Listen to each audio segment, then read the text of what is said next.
Welcome to Podcasts with Aisha. Hi, I'm Aisha. Welcome to my channel. If you are new here, welcome and please like, subscribe, share. Let's connect and grow together as a family. This is episode 1. How did the Social Security saga begin? Before diving into how the Social Security saga unfolded, I want to give you some background on how I ended up working at the Social Security and Housing Finance Corporation. At the time, I was working at Zenith Bank while also attending school. Balancing a private sector job with my academic commitments was challenging, especially with the pressure to prioritize education. For me, working was necessary to help pay my school fees. Despite my academic ambitions, I needed to fund my education. I remember how some of my teachers would see me working at the bank and assume I was just rushing into the workforce because of my looks. They would remind me that beauty fades and that I should focus on my academics if I wanted to secure a good career. Unfortunately, many people in our society see a woman's beauty before they recognize her other qualities or abilities. Some assumed I was using my looks to get ahead, which is far from the truth. I didn't bother explaining myself to anyone because I knew it wouldn't change the narrative.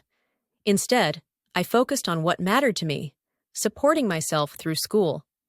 Some people would ask, "Why are you in such a hurry to work in a bank? These banks are just using you to make money." And maybe there was some truth to that, but for me, working was a necessity. I needed to fund my education. My parents, of course, were supportive, but they had other responsibilities, and I wasn't the only child. So, I decided to take on the responsibility of financing my education myself. Despite their help, we all know how expensive academics can be. As the workload became more intense, I told my dad that I was looking for opportunities in government institutions. I knew that working for the government could increase my chances of getting a scholarship, as government institutions often sponsor employees to further their education. I also believed that if I could secure a government job, it would help me balance work and academics better. It's funny how things work out. This is why it's so important to stay positive and speak positivity into your life. Even though I didn't know for sure that I'd get a government job or a scholarship, I believed in the possibility, and it eventually happened. I applied to various institutions, including Social Security and Housing Finance Corporation, and I was happy to land a job there. I remember when I first went to the HR office.